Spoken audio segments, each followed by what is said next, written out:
Hey everybody, Kathy Fleck coming at you with a win today. Solo again, because that's the world we live in. It's a divide and conquer, get it done kind of time right now with all of these petitions cruising around the province, getting signatures everywhere. Today is Saturday the 17th, and I'm seeing pictures coming out of Edmonton that are phenomenal. Things that we never ever thought we were going to see, and it is crazy. Everywhere that people are to sign for this referendum that we want to have, the lineups are going around buildings. It's standing room only. It really is a celebration, and it's been a lot of fun getting to know some more people while we're going.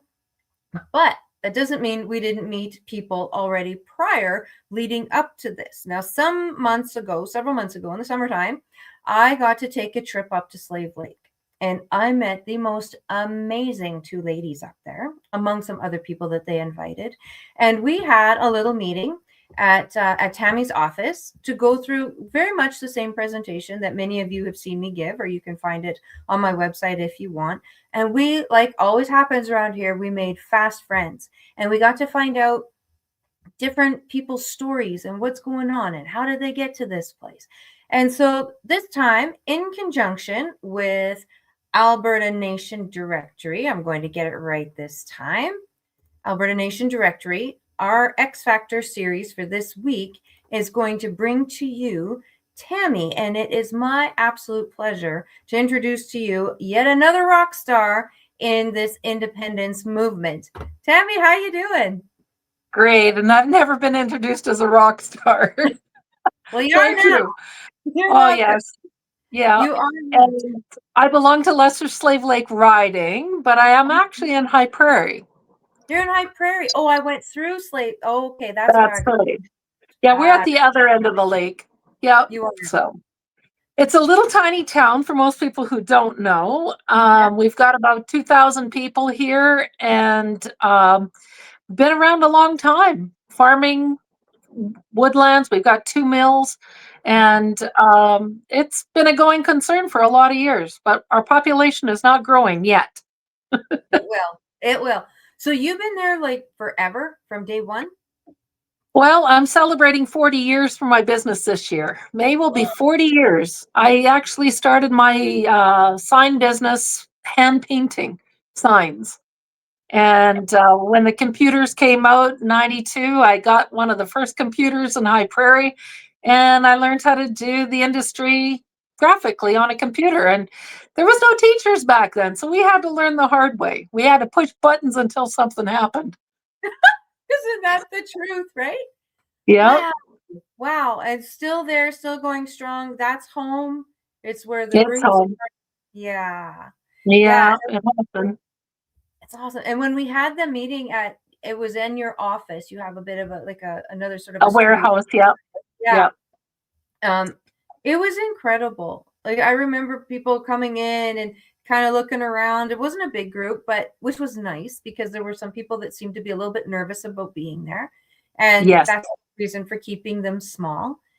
And I think one of the greatest takeaways was when I got an email from the other lady that hosted it with you. I guess, can I say her name? Is that okay? Yeah. From Sasha, who brought a guest who was actually from one of the First Nations reserves, I believe. Yes. And that lady was nervous walking in the door, but she was grateful she came and got the information. And that's what this is all about, is just sharing information. And just to jump ahead, recently I've hosted 2 events, and that same warehouse had the doors blown off it because I was expecting about 15, 20 people like the last July. Yeah. And over 55 people showed up. It was standing room only. We had to go and get more chairs. Thankfully, they were very patient. But, no First Nations came. And with them being a lot of friends of mine, I really thought that they would take the opportunity to come and learn and just listen and find out what it was about. And I'm really surprised. I am taking quite a beating on Facebook over it right now. They're calling us the KKK, and that, it's been quite ugly from some of the First Nation. I'm not going to say a lot of them, because I've done a little bit of research, and there's only 150,198 First Nations people in Alberta. Right. So 150,000, they're 0.02% of our actual population. Mhm. Only 33% live on the reserve. So Oh, we're really? dealing with maybe 50,000 people in the Right. province of Alberta right now that actually live on reserve. And he, like the one gentleman that was really astute about me, Yeah. he called anybody who didn't live on a reserve an apple. And I went, you guys are calling yourselves names now, not just us. Yeah. And, Yeah. so like, I really don't know the effect this is going to have on First Nations, but I've tried to share a lot of the education pieces. Like, they basically have three choices, right? They can Yep. stay the way it is.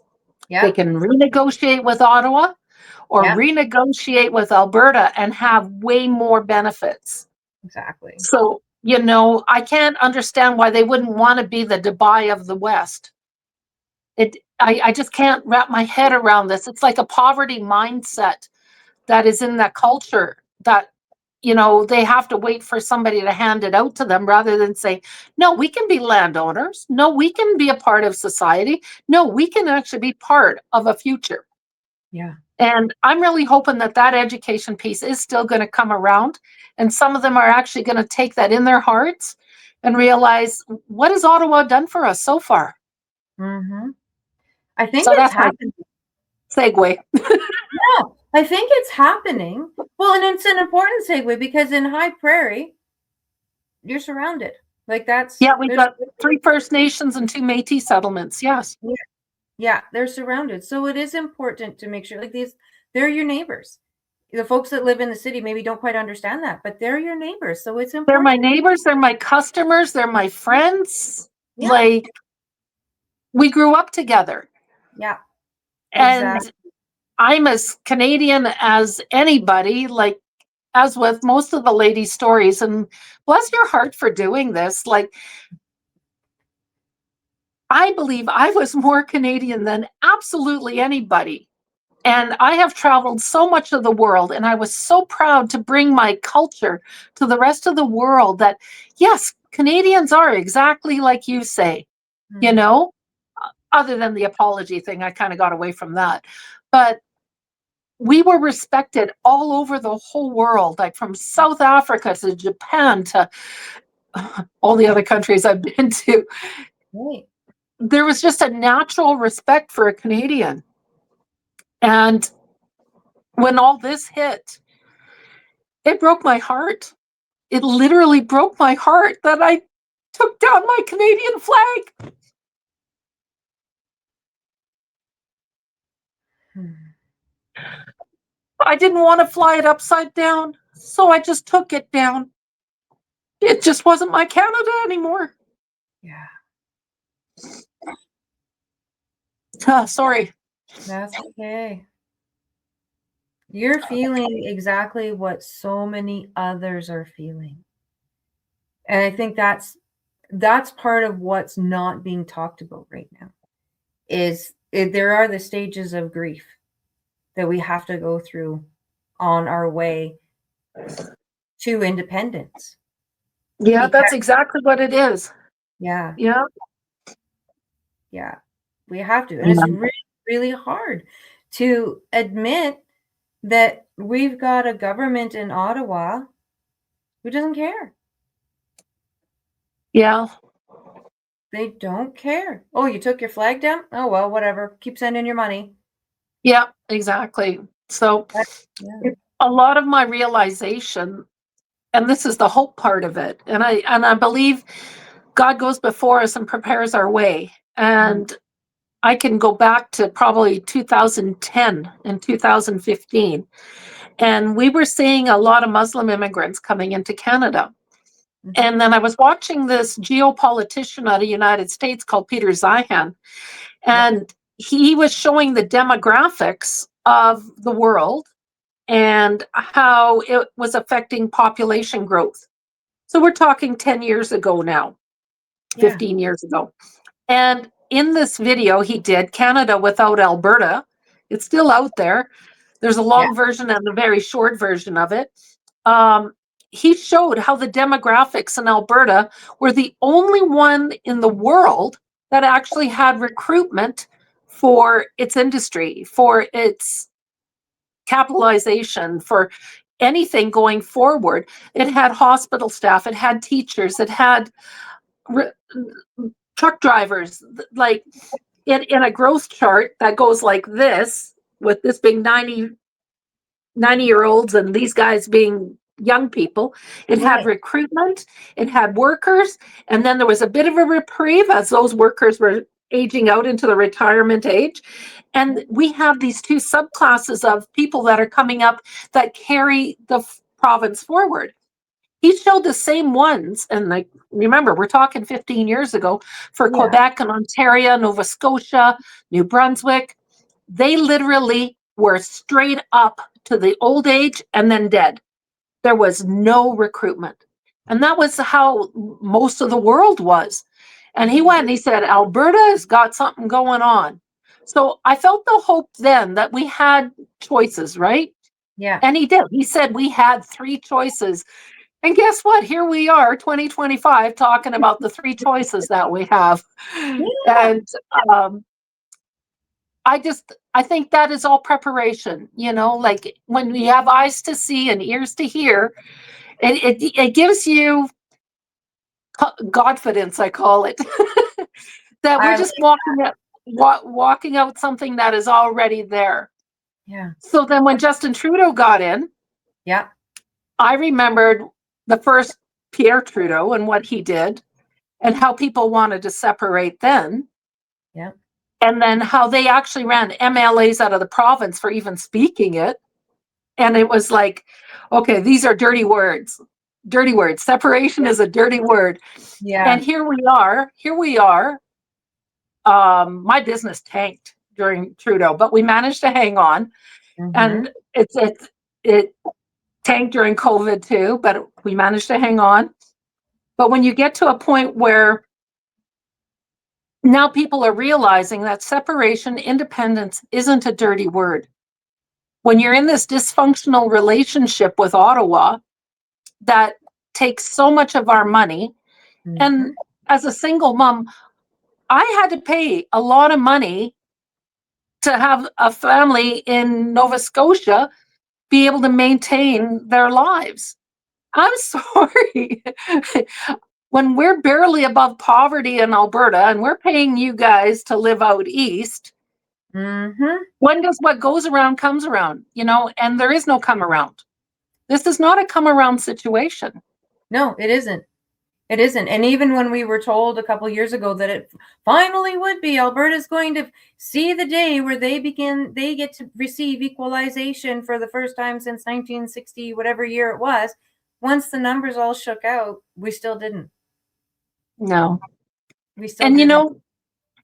I do like numbers. Numbers tell me a whole lot. And the amount of money we spend, it would make up for the schools that we don't have right now for the amount of immigrants coming in.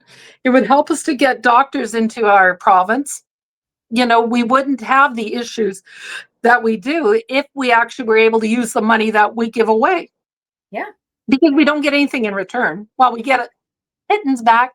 A little bit. But it's still in their health coffers. It's not in our pockets. It has to go to specific things. We don't get to dictate where that money goes. So, what was it, 42 billion last year that we sent out? What could I do personally with an extra $10,000 in my pocket a year? A lot. And, I kept thinking, economically, if every family that, 2 incomes or whatever, they get an extra $20,000. They're going to reinvest that back in Alberta. We'd have so much more growth here, and you can't tell them we don't have enough land for growth. So, well, isn't that the truth? Isn't that? And that's I think that's probably the biggest crime is and you said when we were chatting the other day, you made a comment about talents and how right? We have so much here. And I won't be able to do it justice. You explain that thought because it has stuck with me ever since. Okay. And this actually came out before COVID. I was listening to a pastor, and he's talking about the parable of the talents, from Matthew 25:14. And the master, our Heavenly Father, has blessed us. And he's away right now, right? He's waiting for us to return to him. And he gave us each 5 talents, 2 talents, or 1 talent.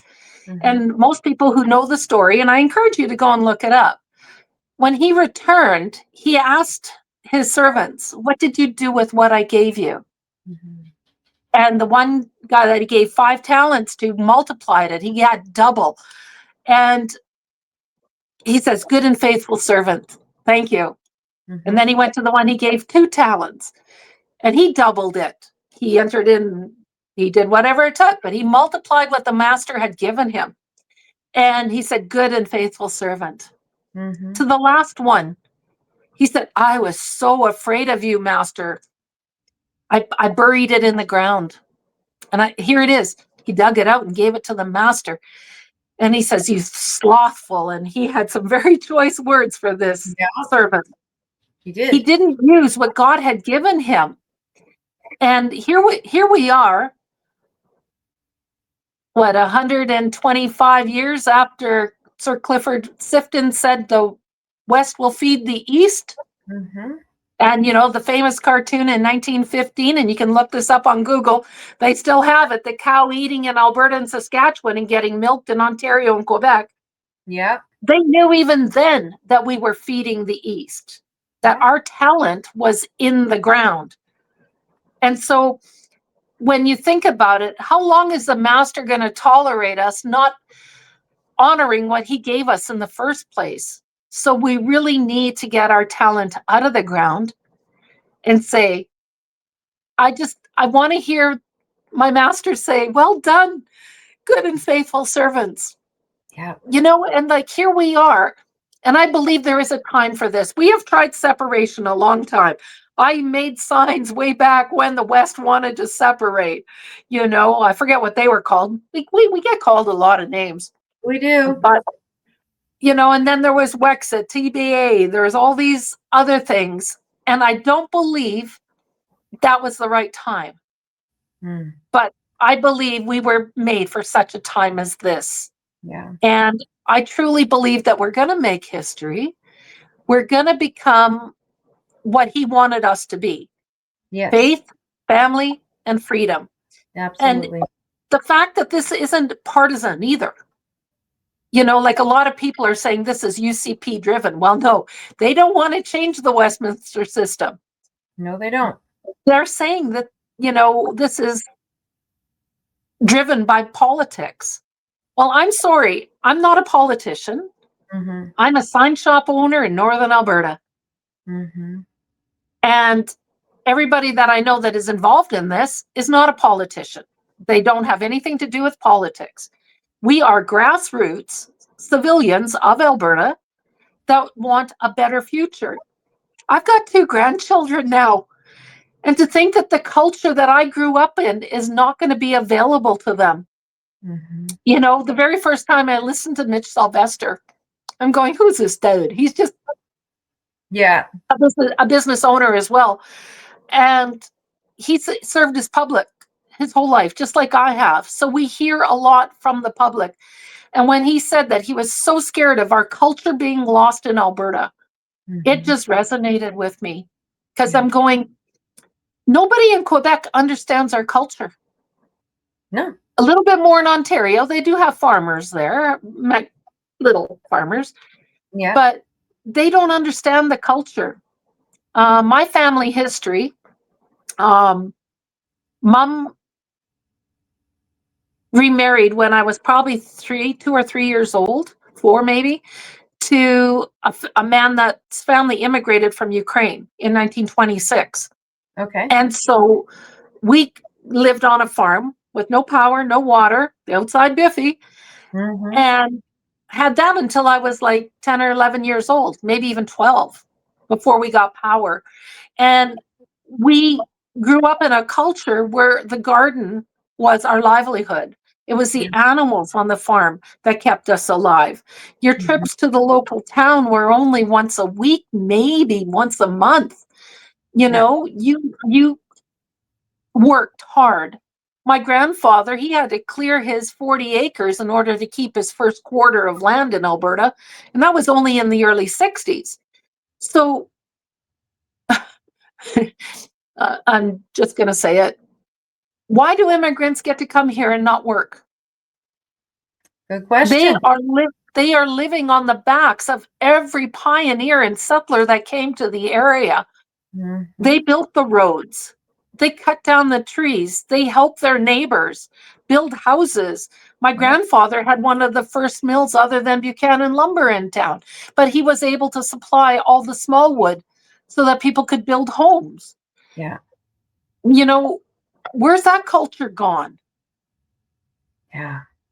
And, you know, it resonates with me that, you know, they're saying settlers and pioneers didn't have anything to do with Alberta. Well, they Sorry, I am did. that old. Well, even last night I was in James River. I didn't even know there was a James River because nobody, unless you live by James River, knows there's a James River, right? It's one of those little spots. It's literally a community hall in the middle of a bunch of range roads, and packed to the brim all the way down the road of people wanting to sign that petition. And so they had me come and do my presentation, and the comment that I made, and I mean it with every fiber of my being, is that farming and agriculture built this province. That's like the oil and gas didn't come for a while after. Gas came first down south. They found a whole bunch of it quite by accident, and it took a little bit before they figured out how to harness it and what to do with it. But at the end of the day, farming and agriculture is what put us literally on the map and Yeah. continues to be the backbone. And now to see that come full circle to where we have all of these different industries that all need one another and they're all intertwined. You know, no longer are people going out there by the sweat of their brow, getting the harvest off of the field. Now they're in a combine fueled by diesel because we found what else was under, you know, all of the crops out there. Like it's so phenomenal to think about the trailblazers that we are as Albertans, that we did. Yeah. And then we have a government that says, nah, you have no culture. When that whole scheme came out to bash Alberta oil, and they put the posters all over United States, you know, Fort Mac and stuff like that, and they had all these celebrities coming up here, and I'm going, how did you even get here? If it wasn't for our fuel, you would have never gotten here. Exactly. And here you are bashing us. And so, like, to me, when they started to discredit Alberta back then, I believe that that was all part of something. I get accused of being a conspiracy theorist all the time. And now I'm going, yeah, just give me 3 months. That's You right. know, and I love it. The internet and all these things are showing us the truth if you're willing to see it. You know, I haven't listened to mainstream TV for maybe 15 years now. And I'll be honest, it took 3 years to deprogram my thinking. Yeah. Oh, for sure. Get off For mainstream media if you want to start having a life. You know, the totalitarian regime and fascism, if you actually look into it, it has everything to do with unions, businesses, and government. Where government was originally hired to do a job, somehow it got twisted in this Westminster system so that we serve them and not the other way around, where we don't even have a voice anymore. Look at what Carney did. He called the election at the border of Ontario because he knew we didn't matter. Exactly. We didn't count, you know? And so when you look at this big system, well, look what they did to us during COVID. I lost my family during COVID. I had 2 new grandbabies and I was restricted. Like, my mind was blown at the culture that they were putting into our children. Yeah. Well, it started off in school where you weren't allowed to discipline anymore. And didn't matter what they did, they were your responsibility till they were 18. It was like, if you were 15, 16 years old growing up and you did wrong, you were punished. Yep. What happened? Now I'm responsible for my 17-year-old that's breaking the law? No. Mm, You deal with them, and so like there was this whole culture. My boys are 40 years old now, so we're talking a long time ago, but the culture was shifting even then. yeah. And Yeah. then what they did to children during COVID and making them wear masks and breathe through these masks all day, I believe it physiologically changed their body's chemistry. Oxygen deprivation to the brain is a lot of what happens to Alzheimer's patients, right? Yeah. Their brain slows down, they stop breathing properly. And I think we haven't even seen the fallout of what's the results of all of COVID yet.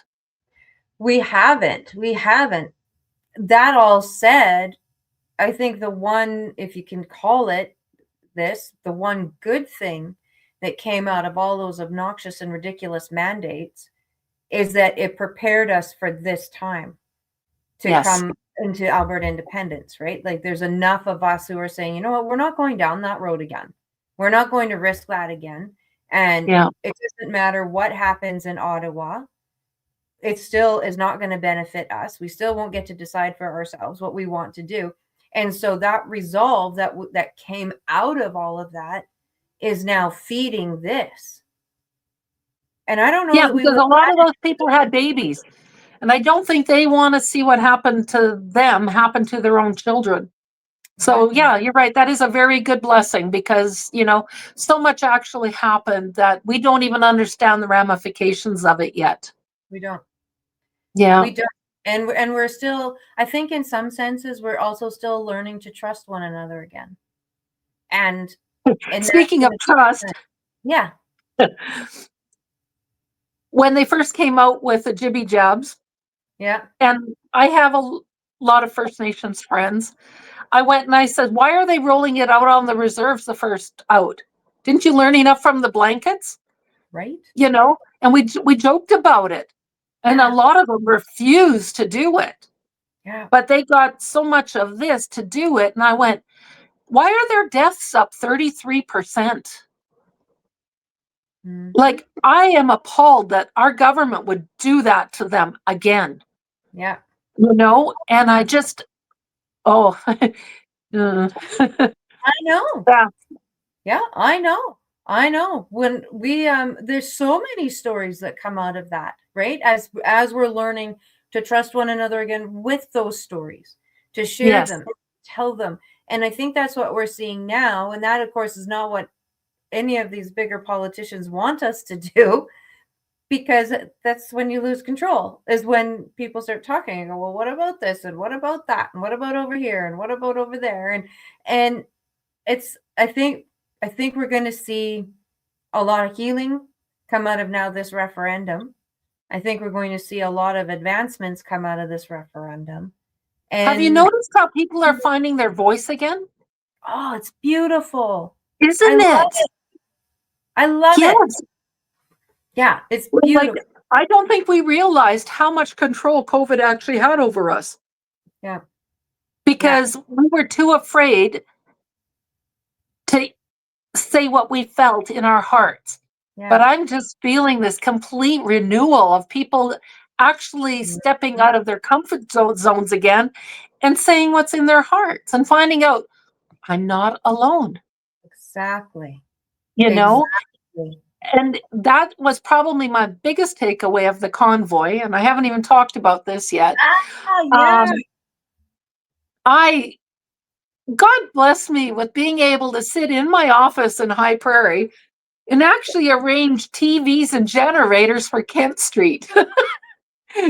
Really? Oh my gosh, one of the biggest blessings. Oh, I just get goosebumps. Okay, I've been asked by one of the truckers on Kent Street, who I deckled his truck for the convoy, Yeah. Sandy Williams, the other big red truck. Yeah. And he says, geez, if you could find us some generators and TVs, we got to see what's going on in the world. And we can't right now. We've got cook tents that we can put them into. And I said, well, let me see what I can do. Right. So I contacted a friend who contacted a friend who just happened to be standing in Canadian Tire in Ottawa with a lady who wanted to make a contribution. Get out. And I'm talking to him saying, we need 2 generators, 3 TVs, because they already had 1 generator, but no Right. TV. And he says, done. Where do you want them? And I'm going, God, you are so cool. And so they took them, they loaded them in their vehicle, drove them down, and they couldn't get near Kent Street. So I didn't know who this Chris Scott was, but Right. I remember seeing his vehicle, his truck in a video next to Sandy's truck. So I started scanning the video, and because my business is putting the signs and decals on the side of the doors of trucks, I zoomed in and I started grabbing phone numbers off the trucks.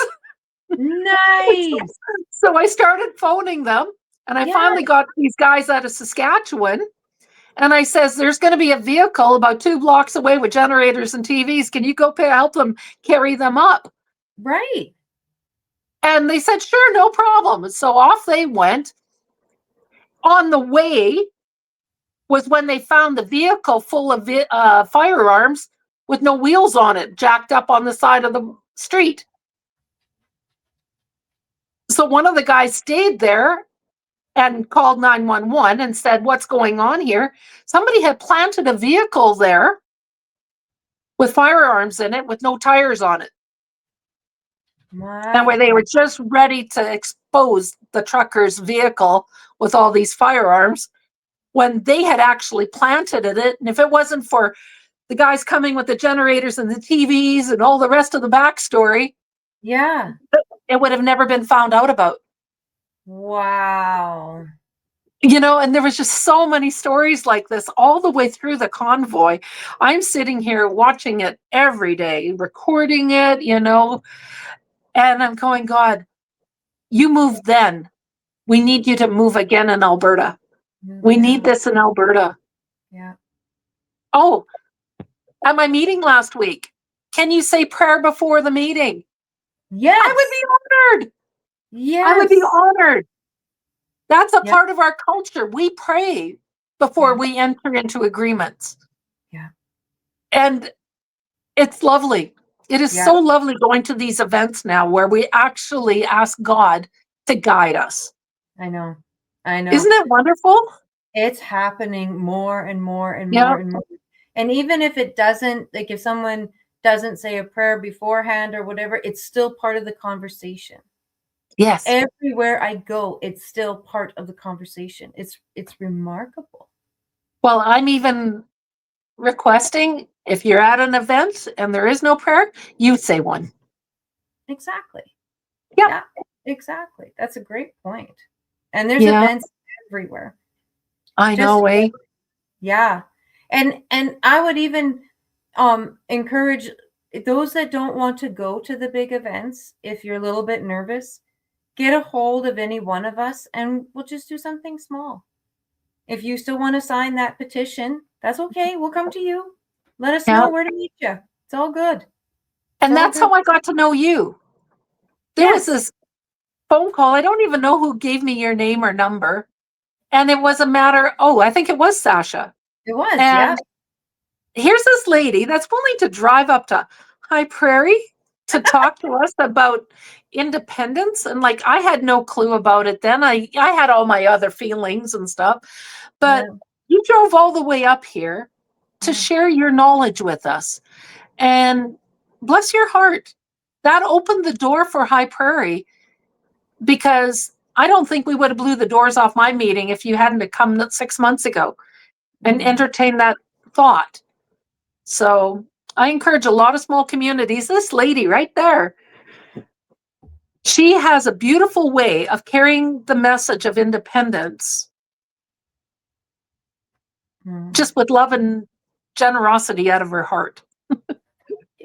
Thank you. Yeah. I thank you for coming back. I thank you. We're going to get you back. I can't wait. I have the dates now. They're in the calendar. They're all yours. So that's why I told everybody, just keep me busy. Got Carl, we'll go. Let's make it happen. Because this is it. This is our one shot. This is our one shot. And it's like I say at these other meetings, you know, I don't care when it comes. I'm beyond convinced that we're going to get that referendum. We're going to have enough signatures on this petition. Sorry if I'm kind of shaking. My old dog decided she needed to come say hi. Well, but yeah, that part doesn't, I'm not nervous about that at all. The other thing that I try to remind people of is when the time comes for that referendum, I don't care who is playing hockey that night. You leave the house and you go vote. I don't care if it's your kid. Yeah. We get one shot to vote our way out of this.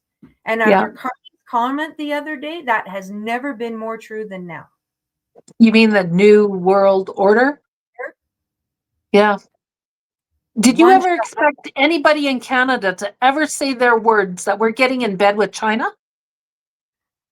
You know, like, didn't 6 months ago he just say that they're our worst conflict or enemy? Yeah. And now he's pimping our resources out to them? Well, and it's just so much bigger. Like, when I'm traveling a lot now, so I'm podcasting, right? Like I'm on the road so much, I'm just taking up that opportunity to listen to podcasts and educate myself as much as I can from here to there and everywhere. And like a Dr. Seuss book there for a second. But anyway, the global stuff that's going on right now is beyond comprehension. And you almost have to listen to 2 or 3 different people who kind of have their pulse on it and understand it a little bit better and can verbalize it in a way that little old me can understand it. And I just went, wow, this is so much bigger. And make no wonder they don't want to see Alberta become independent. It should not. That's right. Once you kind of wrap your head around what's going on, or at least half of what's going on, you go, oh, that's why there's so many bots on social media suddenly trash talking us. That's why this is going on. That's why that's going on. So, yeah, we'll take it as a backhanded compliment. Very good. Every day. You know, it's kind of a funny thing that I got into quite a chat the other day with some socialist-minded people, and I love talking politics with anybody because that's how they view this, but I view it as grassroots. So I'm coming from the point of view of a grandma, and they're coming at it, well, we're not going to get this, we're not going to get that. And I said, when did fear stop an Albertan? That's right. You know, when did fear override any of our common sense? Because we still have common sense in Alberta. Yeah. And it was kind of an offhanded comment, but I went and I said, we're more a hold my beer kind of people. We don't get into stupid situations. You can hold my beer, but don't spill any while I'm doing what I'm doing. That's right. And when we're done, I'll give you one too. Exactly. But we always enter into things fully prepared and fully minded. And this petition to get to a referendum has been so well thought out. And I am impressed with how the Stay Free Alberta people are rolling with the punches that Elections Alberta is throwing at them. There seems to be new rules every day, even though they said you can start collecting petitions on January 2nd. You know, you can start collecting signatures. Yeah. There was nobody even approved with a badge or that had signed their NDAs or got their docu-signs. So were they intentionally trying to sabotage this whole venture? I don't know. I don't know. I mean, I've been involved in and continue to be involved with political parties. And so I have had interactions with Elections Alberta. My interactions with them have always been positive. But oh, good. Yeah. So I don't know. I do know that this is the first time we've ever done a citizen-led initiated referendum that is to do with the Constitution. And so there are some more steps, and there should be. Like, it's a big deal. So there should be some more steps. And thank you for all the people that are dotting their I's and crossing their T's to make sure nothing goes wrong. Exactly. They are amazing people involved. Exactly. Exactly. So I think for everybody, we just have to, you said it right. For everybody, we've got to just roll with the punches and go, well, okay, this is what we'll do now. Like, whatever. Yeah. And we still have, what, 80 days? So, you know, we just need to be patient. Things will come when they come. And we just have to pray for the rest, right? Exactly. And that was actually talking to a friend of mine earlier today, who's a very good, oh man, she's a prayer warrior, that one. And I said she was getting frustrated with people who were getting frustrated at the process. And I said, well, did you tell them get on their knees? Like, what are you doing? This is the There you go. only way to get through this. And she said, right? Good. I like her already. Oh, you guys would hit it off very well. You would hit it off very well. Yeah, we will get through it. We will. I have no doubt. I have no doubt. And and I want to really encourage the young men right now too. If your dads went to church, they need to go to church too. You know, when I am at these events with young men and they're saying, no, I can't do it Sunday morning, I'm in church. Oh my gosh. My heart just warms up so much knowing that the young men in our province are going to step up and be leaders, but realize that they're being led also. And when I hear a young man saying, I'll be in church Sunday morning, praise God. Amen. Yeah. Yep. Amen. And the young ones are showing up. I heard the 25 to 40-year-olds are showing up. Yep. Yeah. Well, why would they want to work till June 8th just to pay their taxes before they actually put money in their pocket to pay their mortgage, their fuel, their food, their clothing? You know, like those are numbers. Those are big numbers. And what if mom wants to stay home with the kids? You should have that option. Yeah.